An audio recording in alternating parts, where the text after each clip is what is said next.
Oremos. Padre nuestro que estás en los cielos, santificado sea tu santo y precioso nombre. Padre, te damos muchísimas gracias, porque de nuevo has permitido que nos reunamos aquí para adorarte y venerarte, Señor, porque tú eres Dios, el que nos da la vida, nos permite la conexión con la sabiduría. Ayúdanos a estar aquí para dar y recibir, abrir nuestros corazones con sinceridad. Padre, te pedimos todo esto en el nombre santo y precioso y en la sangre de tu Hijo Jesucristo, para perdonar nuestros pecados. Amén.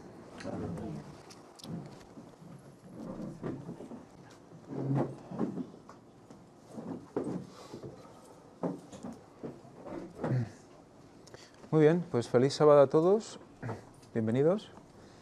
Y vamos a empezar la lección que se titula Indicios de Esperanza. Bueno, vamos a ver, no sé qué os ha parecido la lección de esta semana. Yo creo que la verdad es que ha dado un pequeño giro con respecto a las de las semanas anteriores.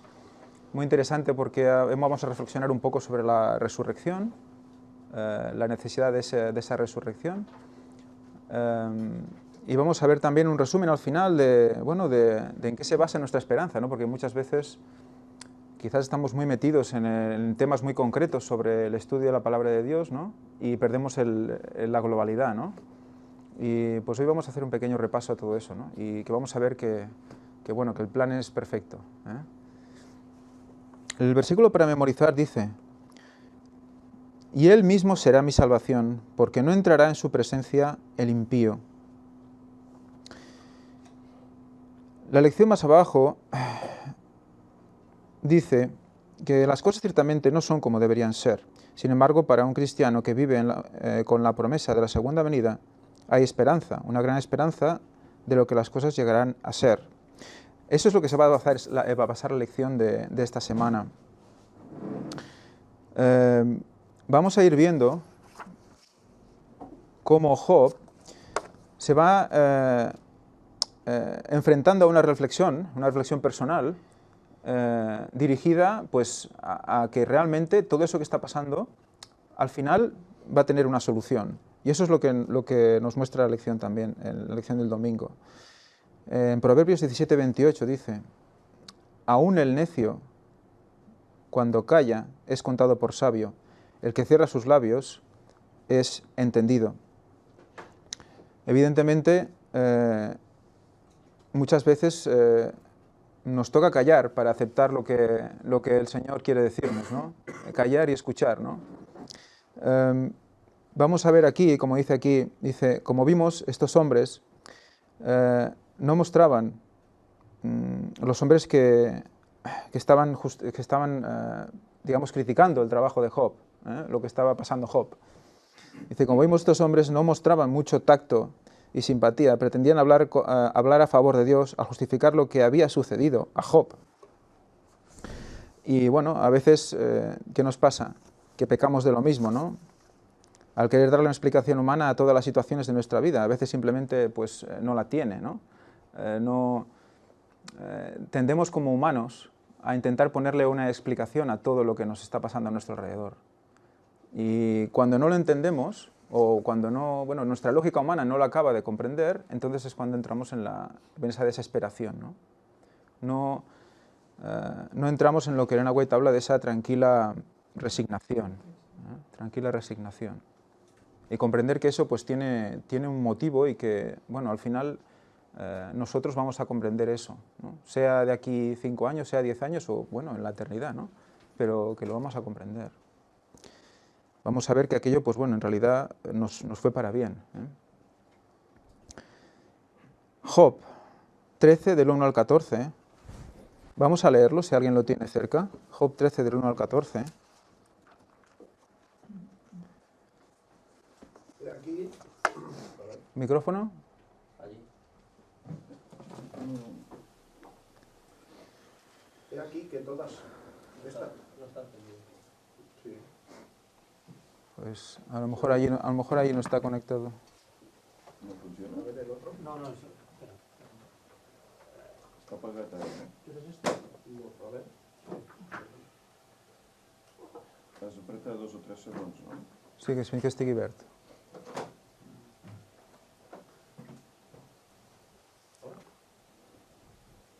He aquí que todas estas cosas han visto mis ojos, y oído y entendido mis oídos. Como vosotros lo sabéis, lo sé yo. No soy menos que vosotros. Mas yo hablaría con el Todopoderoso, y querría razonar con Dios, porque ciertamente vosotros sois fraguadores de mentira. Sois todos vosotros médicos nulos. Ojalá callarais por completo, porque esto os fuera sabiduría.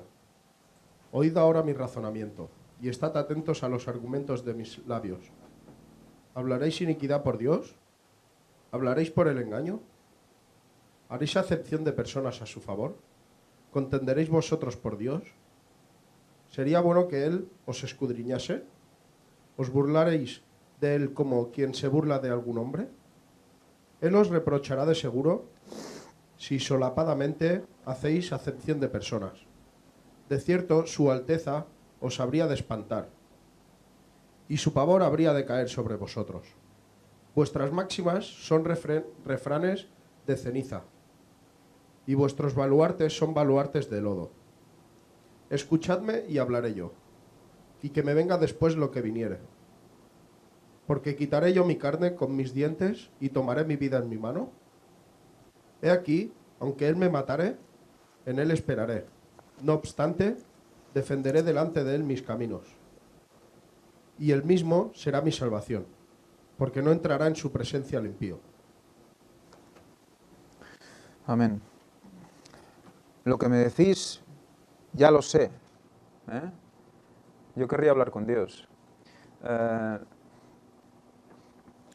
Fijaros cómo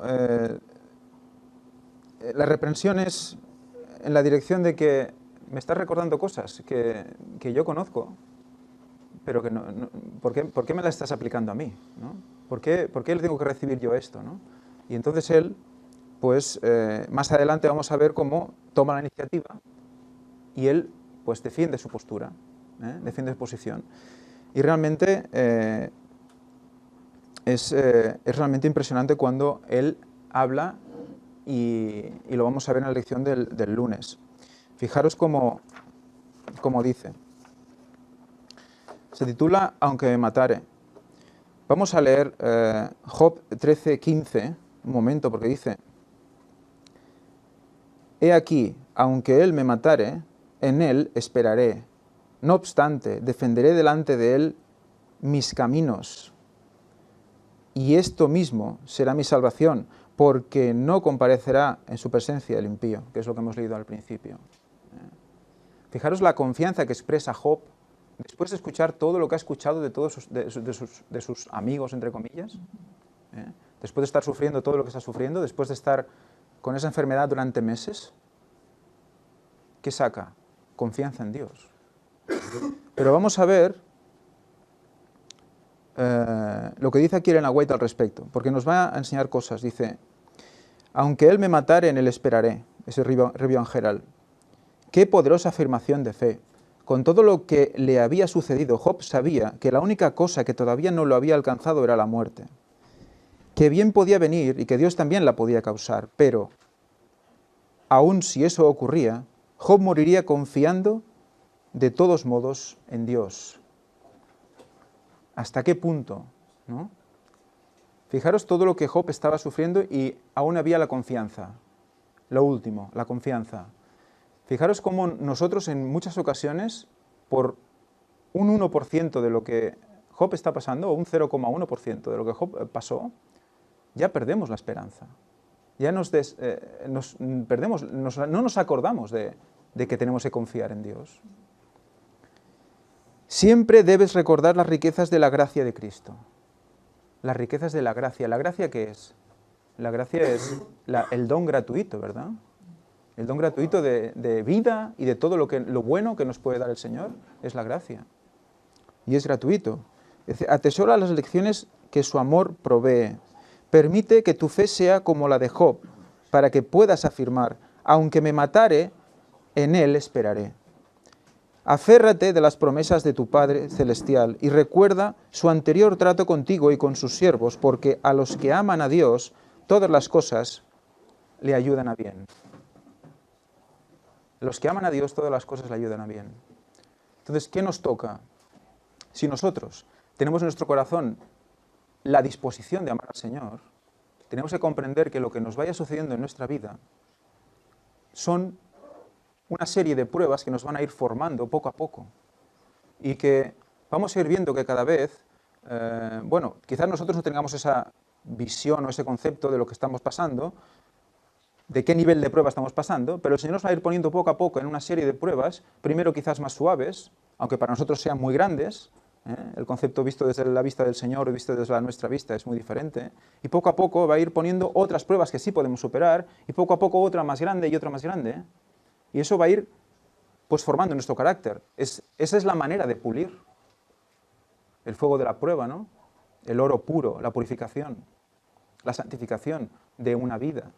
O sea que cuando nosotros oramos al Señor para que nos humille el corazón, ¿no? A veces, esas oraciones que hacemos, ¿no? Que queremos que el Señor nos ponga y queremos ponernos ahí delante de Él y arrepentirnos y tal, cuando luego el Señor permite que pasen ciertas cosas porque sabe de tu carácter y sabe qué es lo que tienes que pasar para ser más obediente, luego, en ese momento que estamos pasando eso, muchas veces nos quejamos, ¿no? Cuando realmente eso era lo necesario para ti. Porque el pecado está en nosotros y ya con eso está en la ecuación. Evidentemente el mal no es necesario, no lo fue en el principio. Había felicidad, no había problema. Pero en el momento que el pecado nace con nosotros tomamos decisiones que en muchas ocasiones son incorrectas, pero el Señor las redirige, porque tu corazón, ¿qué quiere? Seguir al Señor. Esa es la base. Tu corazón dispuesto. Fijaros en una cosa. Dice, en Job 1:1 dice que era varón recto ante Dios. Y dice, una pregunta aquí lógica, dice, ¿cómo hizo Job para retener su fe en Dios en medio de todo lo que estaba ocurriendo, de todo lo que había ocurrido? Fijaros, Job, antes de sufrir, como estaba sufriendo, él era fidel ya al Señor, era fiel al Señor. Sí. Era recto, ¿verdad? Y hacía sus sacrificios, y hacía su... ¿no? O sea que en bonanza, Job no se relajó, ¿verdad? No se puso ahí, se sentó y dijo, bueno, ya estoy súper bien, estoy contento con el Señor, me trata muy bien y ya me quedo ahí, ya no hace falta casi ni que sacrifique, porque mira, con lo bien que estoy, pues mira, no, él sabía que había la posibilidad de que eso cambiara. Y se preparaba. Pues sabiendo esa similitud que tiene con los 144.000, ese momento final que estuvimos hablando también, vamos a ver cómo es un mensaje para nosotros de decir, bueno, en estos momentos de cierta bonanza, tenemos que poder prepararnos y preparar a los demás para que cuando lleguen los malos momentos podamos hacer como Job hizo.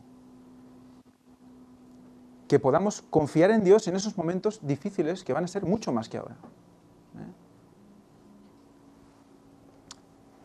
O sea que confió en los buenos momentos para poder confiar en los malos momentos. Es la manera de entrenamiento. Porque podríamos decir, bueno, pero cuando estamos bien, ¿cómo nos comunicamos con el Señor? ¿Qué le vamos a decir? Porque estamos bien, no nos podemos decir, dame esto, dame lo otro. Y la adoración. Y la gratitud. Y la adoración, alabanza. No se puede dejar nunca. Es el alimento. Elena White habla de la alabanza como el alimento también del alma en la oración. O sea que esa parte no la podemos obviar. Solo vamos cuando realmente estamos mal. ¿Y qué pasa? Como el Señor sabe eso, pues en muchas ocasiones pues permite que pasen cosas. Y aún hay lamentaciones del Señor en Jeremías, que podéis leer, cuando dice que les envié tal, les envié cual, y para que se giraran, para que me buscaran. Y tampoco me buscaron. Sí, y no me buscaron. O sea que es una reflexión constante todo esto, que no podemos, a veces tendemos todos a la queja, todos tendemos a la queja. Pero ese análisis, ver que eso va a ser para tu bien, nos tiene que hacer, felices, porque eso quiere decir que el Señor se preocupa por ti. Prueba a los santos, dice en la palabra de Dios. Dios prueba a los santos.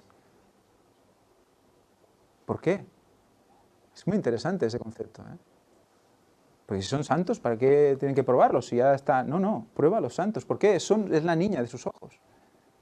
Quiere que vaya acercándose cada vez más al Señor.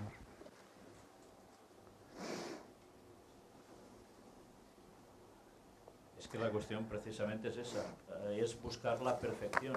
Y ya hay un punto de perfección, pero siempre puede irse a más. Entonces por eso hay ese tipo de pruebas. Es el camino de santificarse para llegar a la misma altura, tanta como sea posible, como el Señor quiere que hagamos. Sí, ¿no? Y si eres de los 144.000, hasta esa altura de Cristo. O sea que el camino no se acaba.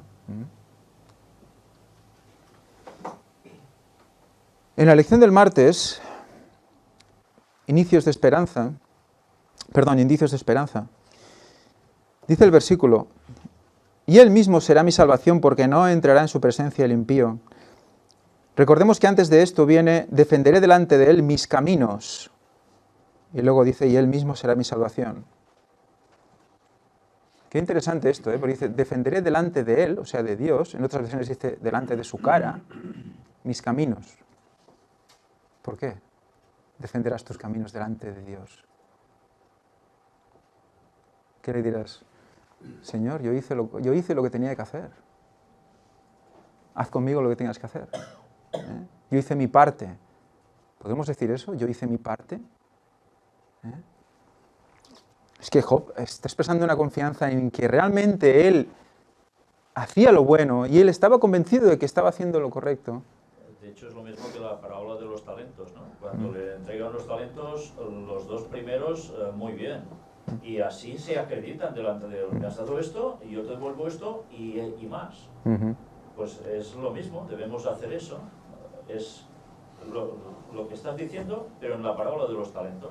Pero otros se presentarán delante de Dios de otro modo. Mira el tercero cómo termina, ¿no?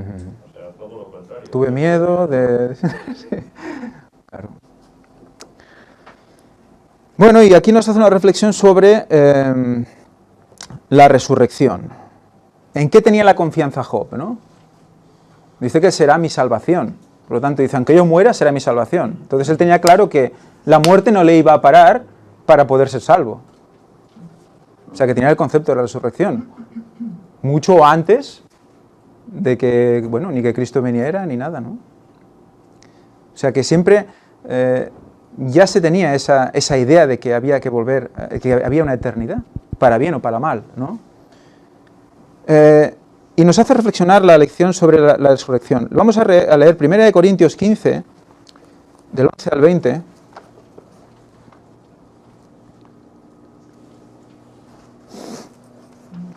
Primera de Corintios 15, del 11 al 20. El primero que lo encuentre.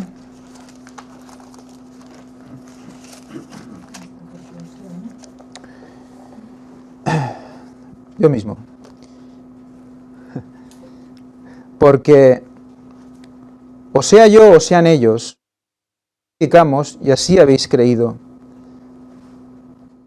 Pero si se predica de Cristo, que resucitó de los muertos, ¿cómo dicen algunos entre vosotros que no hay resurrección de los muertos? Porque si no hay resurrección de muertos, tampoco Cristo resucitó. Y si Cristo no resucitó, vana es entonces vuestra predicación, vana es también vuestra fe.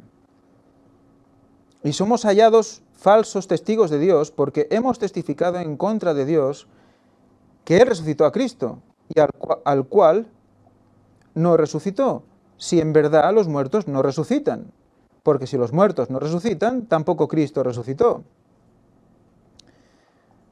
Y si Cristo no resucitó, vuestra fe es vana, aún estáis en vuestros pecados. ¿Eh? Entonces también los que durmieron en Cristo han perecido.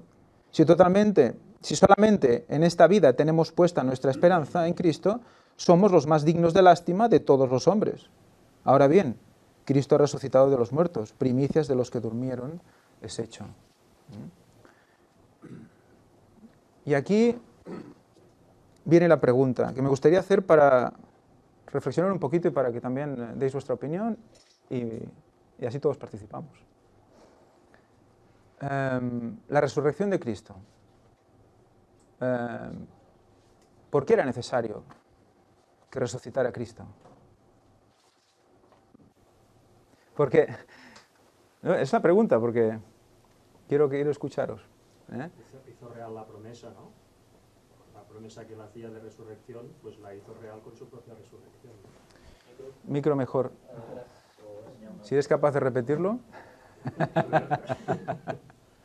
No, pues esto que la resurrección de Cristo pues vino a ser la... ¿Eh? No, está encendido. Pues hay un problema serio hoy con los micros.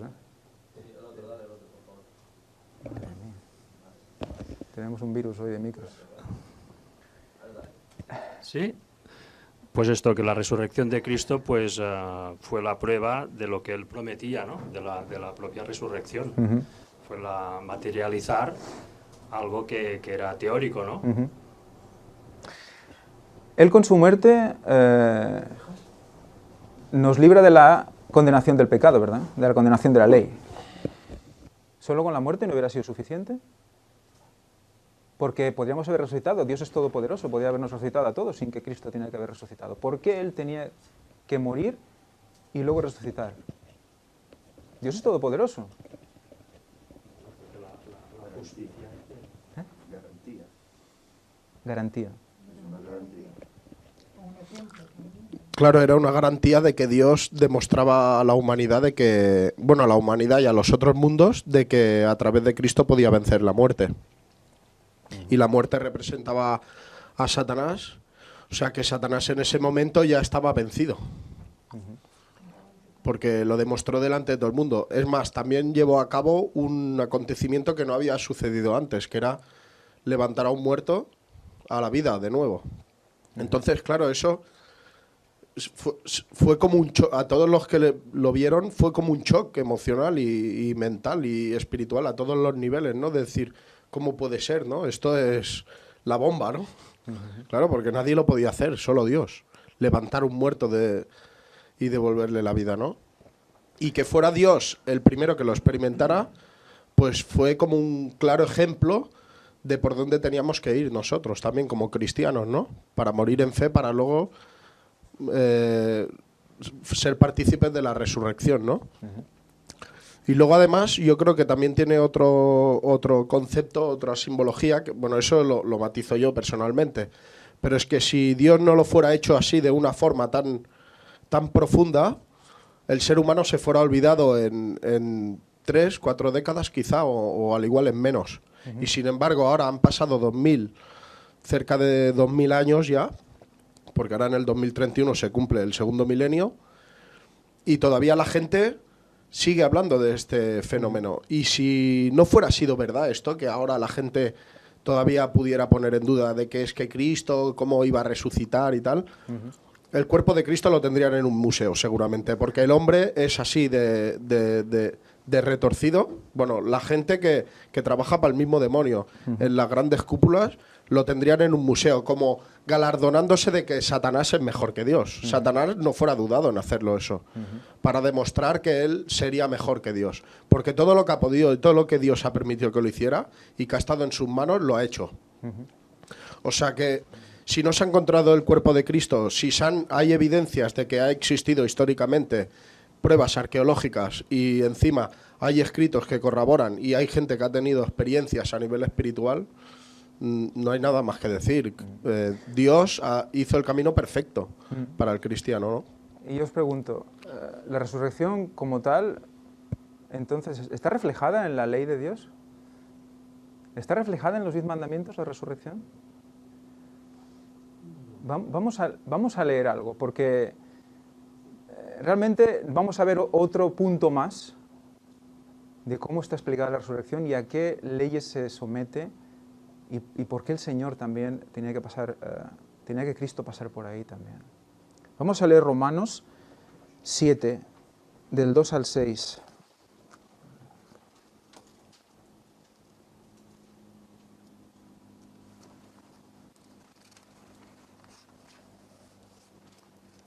Vamos a ver una dimensión aparte de la espiritual, que evidentemente la hemos explicado y la habéis mostrado claramente.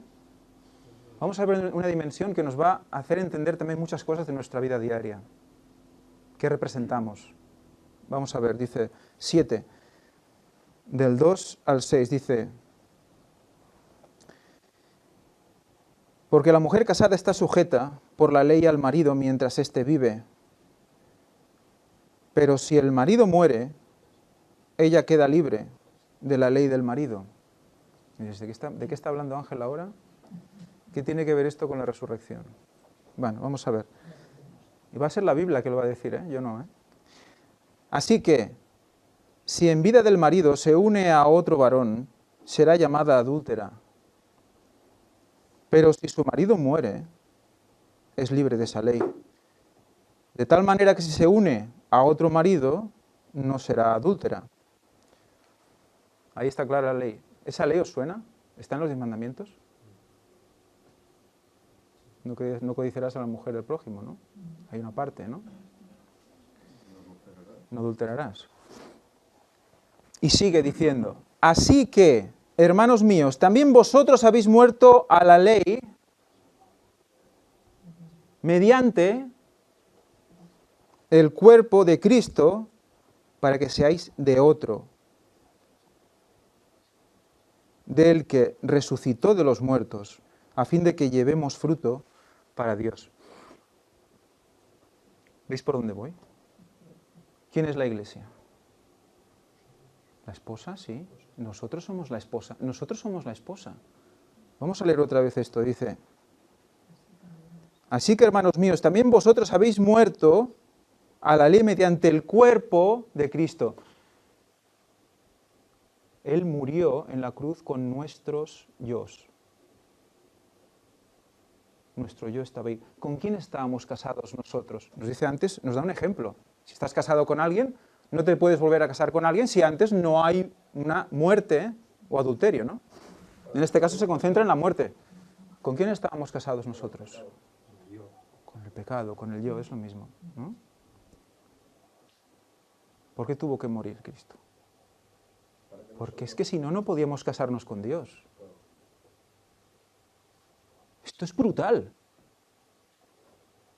Es brutal, O sea, en su muerte y en su resurrección cumple la ley. ¡La ley!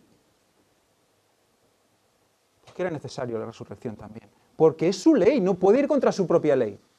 Está reflejado en su ley. Tenía que morir nuestro esposo.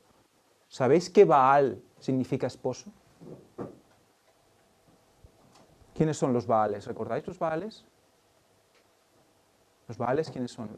Los ídolos, ¿verdad? Significa esposo. Y además había muchos, ¿verdad? El dios de no sé qué, el dios no sé cuánto, muchos esposos. ¿Eso nos suena a adulterio? ¿Promiscuidad? ¿Espiritual? Pero ¿qué pasa en nuestra vida diaria? Eso pasa a nivel físico también, ¿no? ¿Ves la connotación con el matrimonio y la relación personal entre hombre y mujer? Es increíble, ¿no? Es impresionante, ¿o no? O sea, muere con nuestro yo, muere con el pecado. Entonces estamos viudos. Ya podemos volver a casarnos. ¿Y luego qué hace? Resucita. ¿Para qué? Para casarnos con Él. Precioso. Cumpliendo la ley. Precioso.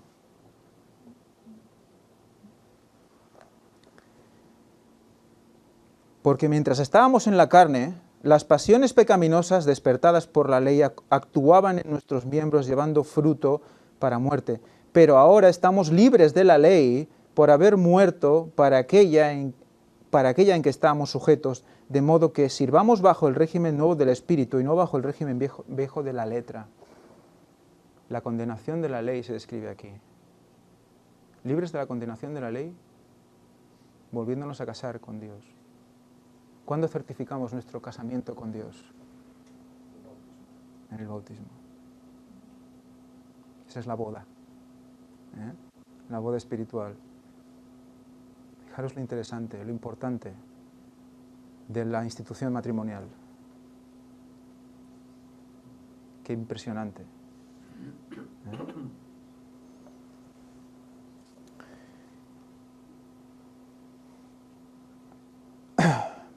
Por eso, a nivel espiritual tenemos que morir cada día, ¿no?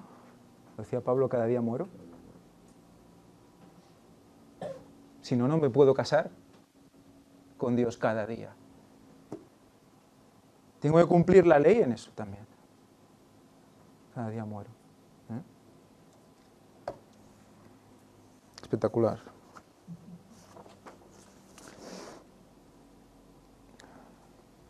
Esperanza antes de que comenzara el mundo. Estamos hablando del miércoles.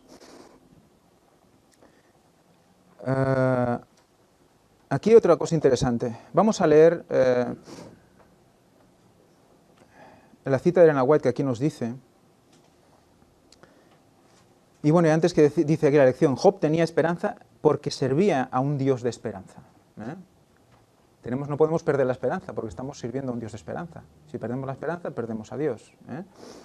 Dice, el mundo ha sido confiado a Cristo y por él ha fluido toda la bendición de Dios hacia la especie caída. Era redentor antes de su encarnación, tanto como después. Antes de morir en la cruz ya era redentor. Y eso lo iba simbolizando el qué. ¿Qué simbolizaba ya que era redentor? Desde que Adán cayó. El sacrificio de los corderos. Tan pronto como hubo pecado, hubo un Salvador. No nos dejó en ningún momento sueltos. En ningún momento perdidos. Siempre hubo una referencia, una solución.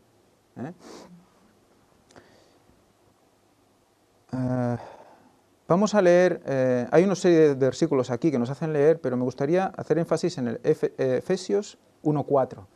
Si lo tenéis por aquí. Efesios 1:4.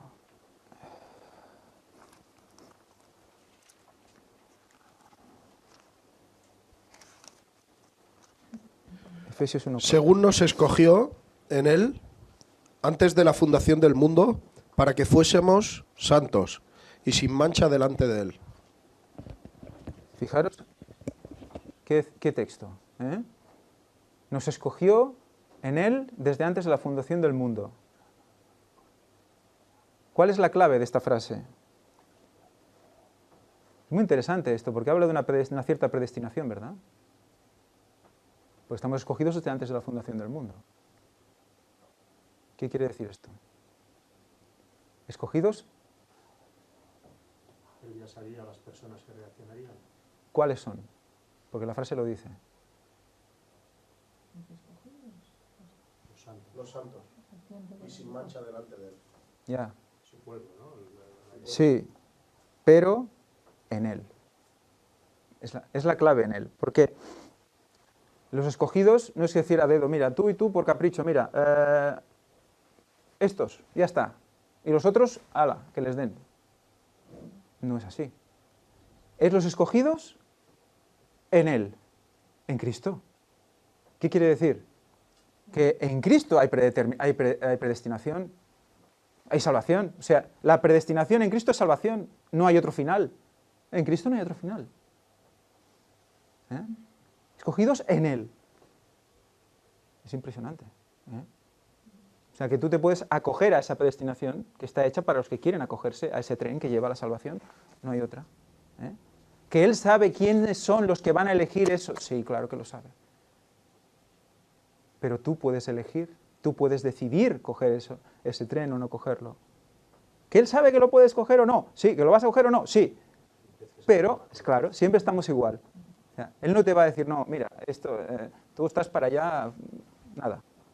No, inténtalo. Es una omnisapiencia y no un condicionamiento de tu vida, ¿no? Sí que es verdad que hay veces que ha habido personas en la Biblia que han sido ya de nacimiento, tú así, ¿no? Sansón se iba para allá, pum, para allá. Jonás, no, para allá, ¿no? Porque sabe que esa persona, esa personalidad, esa genética, eso tiene que ser lo que necesita. Y eso tiene que ser por ahí, no hay otra. Pero normalmente, en condiciones normales, tenemos las opciones de caer o no, ¿no? Y de elegir la predestinación a la salvación, ¿eh? Pues no está la otra predestinación. Son dos trenes que tienen un final que no tiene variación, ¿eh? Si persistimos. Vamos a leer la reflexión que hace al final a la lección, porque bueno, es interesante. Dice, el texto en griego, en 2 de Timoteo 1:9, nos dice que nos llamó una gracia dada en Cristo Jesús antes del tiempo eterno. O sea que la gracia estaba dada ya de antemano, ¿eh? Esta gracia nos fue dada no conforme a nuestras obras, ¿cómo podría ser por nuestras obras si entonces todavía no existíamos? ¿No? Es muy interesante este concepto, ¿no? Cuando alguien les dice, no, salvación es por obras. Bueno, pero si nos da la gracia ya de antemano y entonces no había obras, ¿cómo narices podemos...? Sino por medio de Jesús. Aún antes de que existiéramos, Dios tenía un plan para ofrecernos la esperanza de la vida eterna. Este no surgió después de que la necesitáramos, sino ya estaba allí para cuando la necesitáramos. Concepto interesante, ¿eh? Siempre en previsión. Es lógico que si Dios conoce todo, Claro, sabe todo, Claro. Él creó a pesar de, pero él creó. ¿Y esto nos tiene que dar confianza? Digo. Total, ¿no? Me gusta la expresión, total. Claro, total, es que claro, no puedes esperar otra cosa. Buenos momentos, malos momentos, vale, fatales momentos, hundidos. Pero cuando tú ves cuando ves esto, cuando tienes este concepto claro, ¿qué excusa tienes para caerte? Porque quieres, ¿no? Al final es porque quieres, ¿no? Y es verdad, es difícil, es fácil hablar cuando te encuentras bien, ¿no? Pero cuando estás mal, que realmente estás mal, que tocas un fondo, no te acuerdas de esto, ¿eh? Por eso hay que ir rápidamente, forzarse a ir a buscar la Escritura y leer y orar y buscar, porque vamos a recordar otra vez, nos olvidamos de la esperanza, nos olvidamos totalmente. No desconectarnos, ¿no? No desconectarnos. Claro, pase lo que pase. Como cristianos tenemos mucho que esperar. Existimos en un universo creado por un Dios que nos ama, Juan 3:16, que nos redimió, Tito 2:14, que escucha nuestras oraciones, Mateo 6:6, que intercede por nosotros, Hebreos 7:25, que promete no abandonarnos nunca, Hebreos 13:5, y que promete también levantar nuestros cuerpos de la muerte, Isaías 26:19, y darnos vida eterna con él, Juan 14:2-3.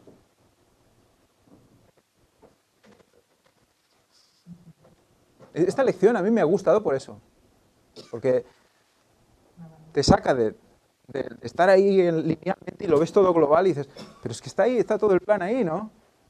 Ahí puesto. ¿Qué pues diremos a esto? Si Dios es por nosotros, ¿quién contra nosotros, no? Y ya está, ¿no? Y a trabajar. Pero no estamos. No, te has quedado sin micro.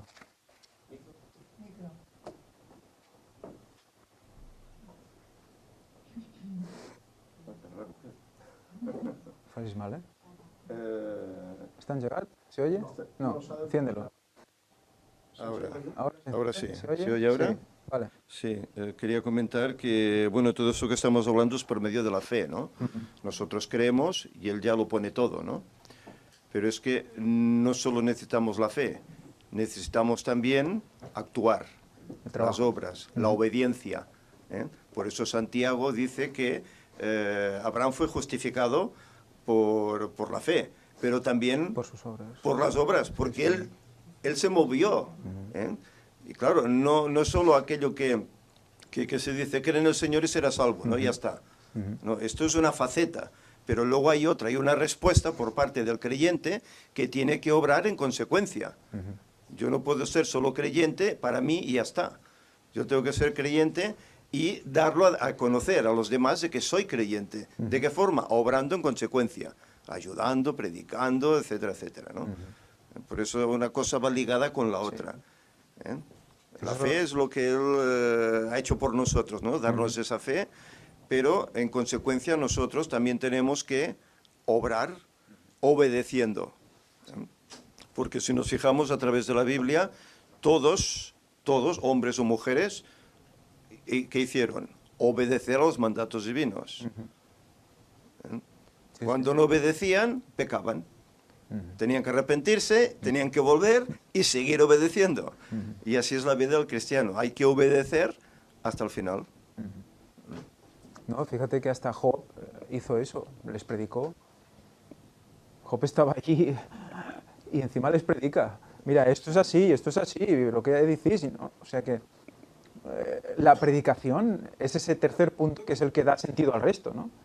Orar, estudiar, todo lo que tú quieras, pero si no haces el hecho de pasar esa luz a otros, ya no eres caudal, ¿no? Como dice Elena White, somos caudal de agua viva, no podemos ser depósitos o embalses estancados. Sí, si no entraríamos en lo que muchos creen, ¿no? Cree y ya está, ¿no? Y ya es suficiente. Puedes fumar, puedes beber, puedes ir a discotecas, puedes hacer lo que quieras, porque ya creo, pues ya está, ya eres salvo, ¿no? Una vez salvo, siempre salvo. Y no, depende la salvación de nuestra actitud ante Dios. No solo en creer, sino en actuar conforme a esa creencia. Si no, no seremos salvos tampoco, ¿eh? De hecho, bueno, el agua si se estanca se pudre, si no fluye no viene agua nueva tampoco. O sea que también nos quedamos como, bueno, vamos perdiendo y vamos hacia atrás. Si no recibimos nada nuevo, agua fresca, luz nueva, que vamos aceptando. Por eso dice que somos como ese río, ¿no? Que recibe el agua de las montañas y la da al mar, ¿no? Sí. Y la da para los riegos, y la da para beber, y la da para todo, ¿no? Pues, es interesante porque el mar es gente también en la Biblia, claro. ¿eh? Sí, el mar es gente. Sí. O sea, es precioso, ¿no? Que de la roca, ¿no? Sale el agua, la llevamos al mar y mucha gente recibiendo, ¿no? Y empieza, tú lo has dicho, empieza por la roca, ¿eh? La roca, por eso te digo, y la De montaña. la roca bebieron, ¿eh? Y De además la roca. montaña, que esa forma de montaña es que una tiene. analogía más, ¿eh? El monte, sí. Monte Santo.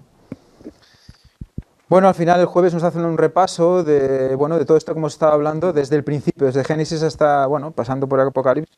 Bueno, Apocalipsis no lo toca, pero bueno, pues muchos textos más, ¿no? Pero bueno, Génesis 3:15, cuando vemos que el pecado no prevalecerá con la herida en la cabeza, ¿no? No el calcañar. ¿Puedo salir el micro? Que se acaba la batería.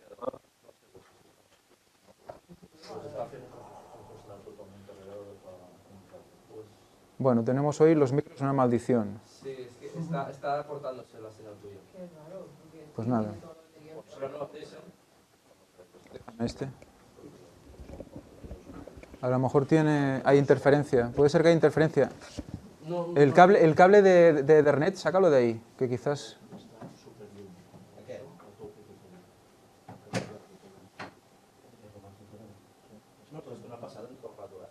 Bueno, depende del ordenador también, que está ahí al lado. A ver, ¿me oís bien ahora? ¿Se oye bien? ¿No? ¿Sí? Nada, un desastre, ¿no? ¿Y este se oye bien? ¿Este sí? Pues paro el otro. Venga, pues ahí está. Hola. Voy a meter esto. Ya queda poco. Pues eso, pondré enemistad entre ti y la mujer, te herirá en el calcañar, le dice, en la cabeza, le dice a Satanás, ¿no? Por lo tanto, el pecado aquí se ve que no prevalecerá. En Génesis 22:8, Dios proveerá de cordero para el holocausto, cuando Abraham intenta sacrificar a su hijo por mandato de Dios, y luego Dios le dice, ¿qué vas a hacer porque mira que hay un carnero ahí en la zarza, ¿no? Ha proveído para el holocausto, sacrificio para el holocausto. Era una profecía, ¿eh? Dios proveerá del cordero, ¿eh? Era una profecía. Sí. Dios proveerá cordero, sí, señor. Doble significado, cordero para el momento. Pero cordero al cabo de 2.000 Sí, señor. El tipo y el antitipo ahí mismo, sí, señor. Y además en el Monte Santo. Sí, exacto. Sacrificio expiatorio. Levítico 17:11 dice, la vida de la carne en la sangre está y yo os la he dado para hacer expiación por vuestras almas. Aquí también tenemos esa sangre expiatoria que nos limpia, que recoge todos los pecados y fueron transportados al cielo, al santuario celestial, para ser limpiados. Juan 1:29 dice, el Cordero de Dios que quita el pecado del mundo. Lo hemos dicho ahora, ¿no? Jesús como Cordero de Dios. Gálatas 2:16, para ser justificados a base de la fe de Cristo, la justificación por la fe. Estamos haciendo un repaso de todos los pilares de la fe cristiana. El que comenzó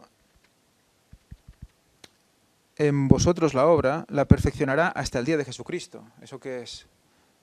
Es la santificación, diaria, constante.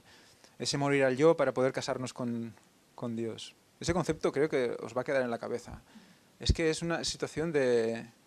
Tú no quieres separarte de tu mujer ni de tu marido en un matrimonio cristiano. No quieres perderlo. Pues lo mismo con el Señor, ¿no? Por la mañana, pues morir al yo para estar casado con Dios. Yo quiero estar casada con Dios, ¿no?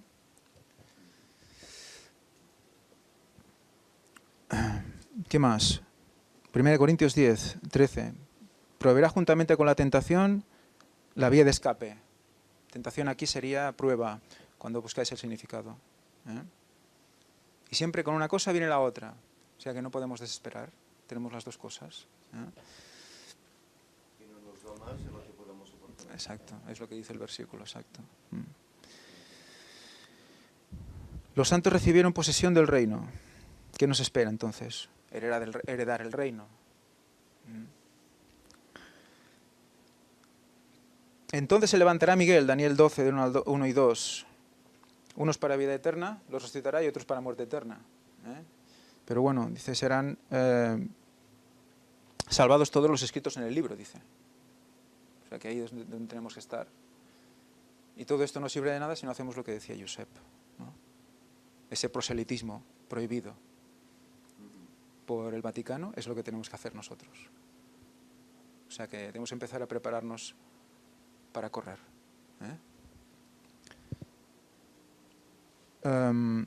Como el relámpago. ¿Quién vendrá como el relámpago? Jesús. De oriente a occidente. De Orión vendrá Jesús. El diablo no vendrá así. No. El diablo no vendrá así. Maranata 2031, aprovecho. Daniel 2:44. Un nuevo reino y para siempre. O sea que viene una roca no cortada por mano de hombre, por mano humana, que destruye los reinos que había y genera uno nuevo para siempre. Profecía de Daniel impresionante. ¿Cuántas promesas, no? Qué cantidad impresionante de promesas. Y cuando oramos no se nos ocurre ninguna. Tendríamos que encontrar alguna. Desde Génesis 1:1. Desde Génesis 1:1. Las 6 palabras, los 6.000 años. Los 6.000 años, sí. Desde ahí empiezan ya las promesas. Pues nada, vamos a acabar con la lección del viernes, que bueno, es más resumen. Pero bueno, quizás... Mira, lo voy a leer, porque yo creo que es bonito leerlo. Porque la verdad es que hay gente que lo está pasando mal, cristiano y no. Y tienen que escuchar estas cosas, aunque las sepamos, porque todos sabemos esto. Pero hay que al escucharlo nos renueva. Dice, de tapa a tapa la Biblia está llena de maravillosas palabras de esperanza. Estas cosas os he hablado para que en mí tengáis paz. En el mundo tendréis aflicción, pero confiad, yo he vencido al mundo. Impresionante, ¿no? Juan 16:33. He aquí, yo estoy con vosotros todos los días hasta el fin del mundo.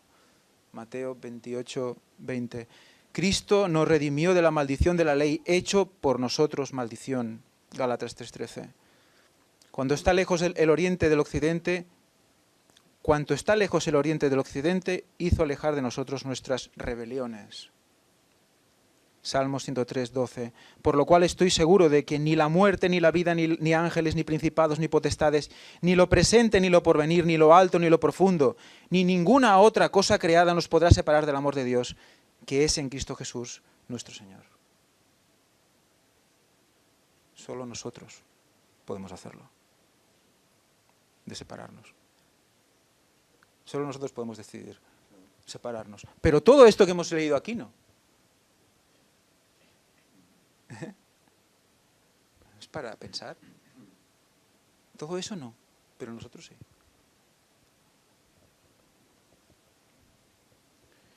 Estará el arco en las nubes y lo veré, y me acordaré del pacto perpetuo entre Dios y todo ser viviente, con toda carne que hay sobre la tierra. Génesis 9:16. Mirad cuál amor nos ha dado el Padre para que seamos llamados hijos de Dios. Por esto el mundo no nos conoce, porque no le conoció a Él. 1 de Juan 3:1. Reconoced que Jehová es Dios, Él nos hizo, y no nosotros a nosotros mismos, pueblo suyo somos y ovejas de su prado.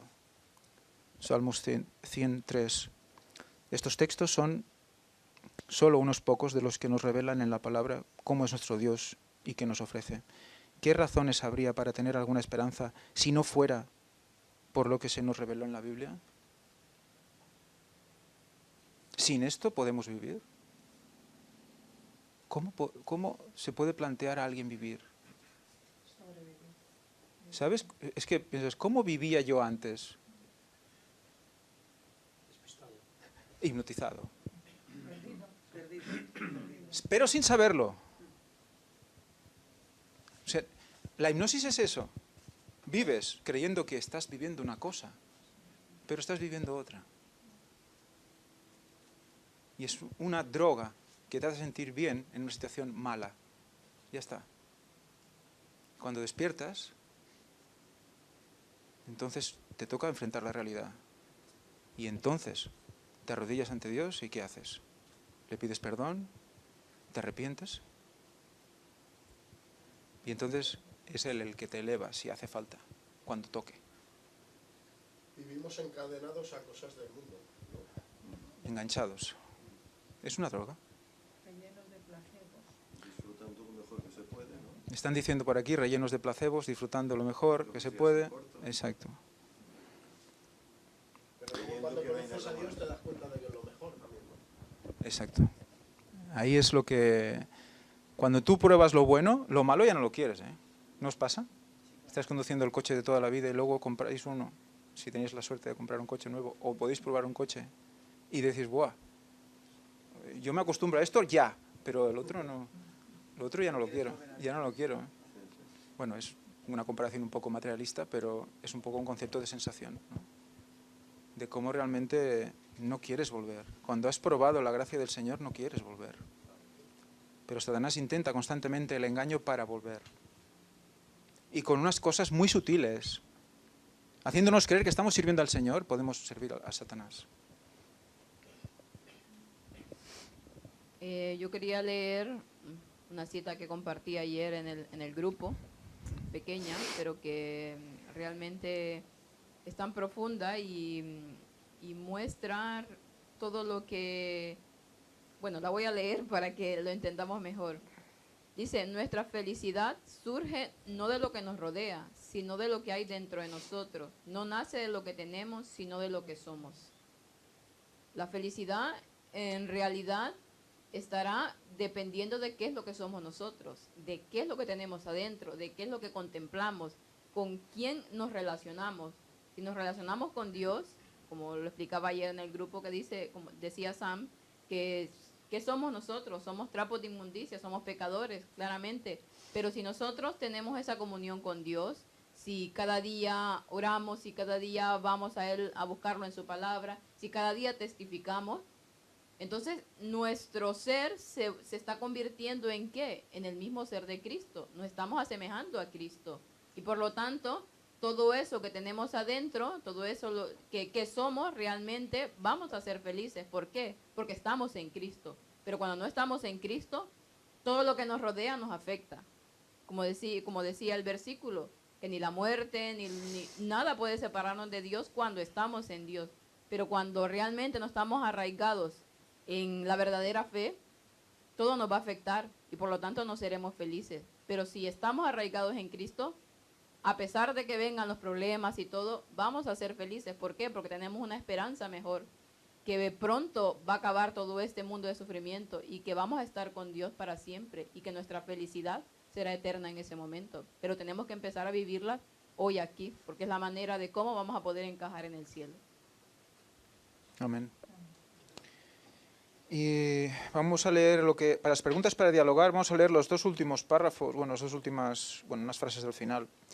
Una pregunta que dice, ¿por qué es tan fácil desanimarnos por todo lo que nos sucede y lo que ocurre en este mundo, aun cuando la Biblia revela tanta esperanza?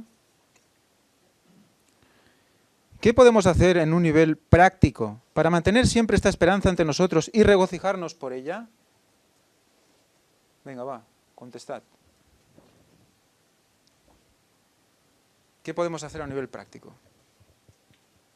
¿Para qué? Para mantener esta esperanza entre nosotros, a nivel práctico. Yo creo que la mejor forma es compartir nuestra fe.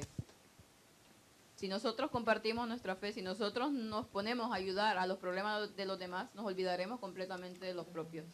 Y es la manera como entonces ya nos acordaremos. ¿Por qué? Porque estaremos imbuidos en ayudar a las demás personas. Es la forma más práctica que podemos hacer para olvidarnos absolutamente de nosotros. Fijaros en la experiencia de Moisés. La experiencia de Moisés. En Primeros Escritos escribe como Elena White dice que Dios le dice a Moisés que le hable a la roca. Y le diga que eche agua. No le dice que le pegue a la roca. Le dice que le hable a la roca. Y Moisés, después de estar ahí con todo el pueblo, ¡dame agua! ¡Toma agua! Ahí tenéis agua, ¿no? Yo os he dado el agua. ¡Hala!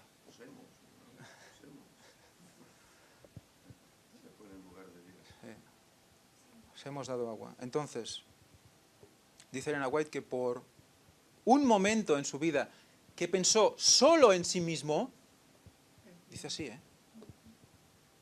por un momento que pensó solo en sí mismo, porque a veces decimos, yo lo valgo, ¿no? No voy a decir que Marca lo dice eso, pero porque yo lo valgo. Esto para mi momento, yo. Esto me lo he ganado, esto para mí. Solo un solo momento pensó en sí mismo, no entró a la tierra prometida.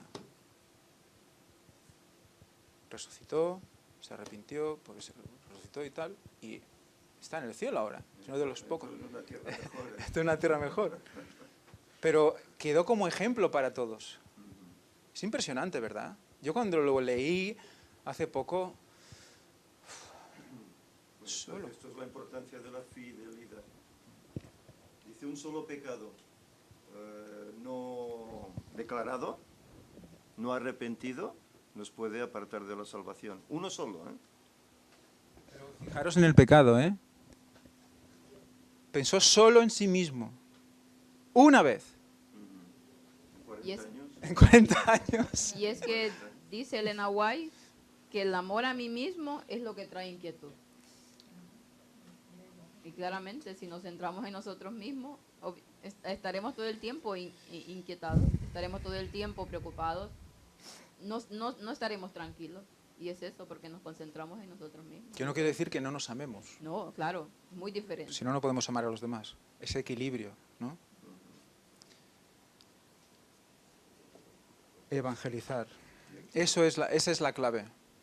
Es lo que hace fluir el agua, es lo que decíamos, ¿no? Si no fluye el agua de vida, tú te acaba pudriendo. Y entonces cuando empiezan a haber desequilibrios y cuando empieza la cosa a degradarse, y no somos conscientes porque estaremos otra vez hipnotizados por el pecado y no seremos conscientes de que estamos reteniendo el agua y que se está pudriendo entre nosotros. No somos conscientes, no seremos conscientes. Los que no reciben la lluvia tardía no serán conscientes de no haberla recibido. Y en el nombre del Señor nos perseguirán y nos dirán que estamos siendo apóstatas. Es increíble, ¿no? Dice Elena White, hable con Dios de esperanza, de fe y gratitud. Esté siempre alegre con la esperanza en Cristo. Adiéstrese para alabarlo. Adiéstrese para alabarlo. O sea, ¿cómo te adiestras para alabarlo? ¿Cómo te entrenas para tener un cuerpo? Practicando, ¿verdad? Sabes lo que tienes que hacer y lo haces repetidas veces, ¿verdad? Hasta que te sale, ¿no? pues vamos a adiestrarnos a alabar. Siempre alegre con esperanza en Cristo. Adiéstrese para alabarlo. Esto es un gran remedio para las enfermedades del cuerpo y del alma. La adoración. Dirigida al esposo de verdad, no a los otros esposos, no, al esposo de verdad.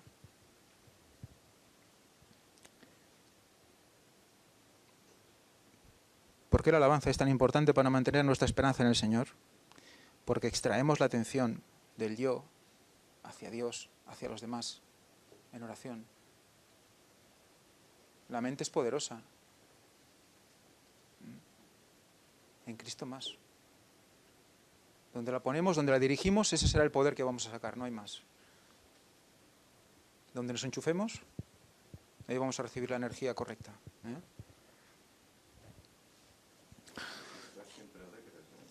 Sí, sí, señor. Un cristiano con cara así, no sé qué refleja. Sí, a mí me dicen que soy muy serio en pantalla, voy a tener que reír un poquito más. Pero bueno, es que cómo no vas a ponerte contento, que lo hemos leído hoy. Es imposible. Entonces, claro, esto hay mucha gente que no lo sabe, ¿no? Mucha gente que no lo sabe. Y nosotros mismos somos los únicos que nos impedimos explicarlo a los demás. No se lo digo porque, ¿qué me dirá? No se lo digo porque hoy no toca. No se lo digo porque me duele la barriga. Siempre hay una excusa, ¿no? No es el momento. Mañana. La excusa me la pone Satanás. El yo ahí está, claro, evidentemente. Por eso hay que morir cada día. Porque ahí está. Hay que morir cada día. Aún no ha vuelto el Señor.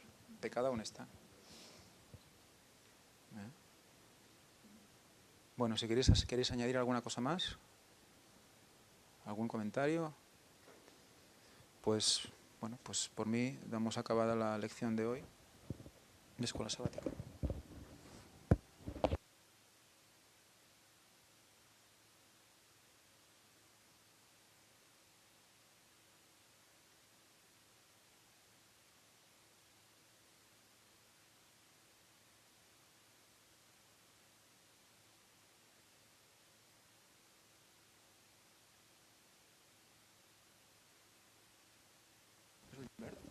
No, son solteros, no. Vamos a orar. Señor y Padre, te damos gracias porque un sábado más has permitido que un buen grupo de hermanos podamos estar aquí reunidos. Gracias, Señor, por esta tremenda bendición que nos das en este tu día santo sábado. Gracias también por el estudio de la lección de Escuela Sabática, en el cual vemos cómo, sin duda alguna, esta fe que tú nos diste a conocer cuando nos llamaste en tu obra, tiene que movernos en todas nuestras actitudes de la vida. Señor, que reflejemos que te hemos conocido, que reflejemos que no somos de este mundo, sino que esperamos una patria mejor, que queremos obedecerte y que de esta forma podamos dar un testimonio con todos aquellos con los cuales nos relacionamos. Señor, ayuda a tu pueblo para que despierte, para que actuemos como cristianos cada día, cada segundo, cada minuto, no solo el sábado, que es más fácil, que lo hagamos en todos los momentos de nuestra vida, sea en el trabajo cotidiano, en lo que hagamos, para que de esta forma, Señor, este Evangelio pueda ser leído, visto por todos esos con los cuales nos relacionamos y otras almas puedan también aceptar esta fe que nosotros tenemos. Señor, ayúdanos a que esta fe no la perdamos nunca, que esa esperanza siga en nosotros hasta el último momento en el cual vayamos al descanso o vengas a buscarnos. Señor, que tu paz quede con nosotros, perdona nuestras muchas deficiencias y ayúdanos a ser en lo posible dispuestos y preparados para formar parte de ese grupo especial de 144.000. En nombre de Jesús te lo pedimos todo. Amén.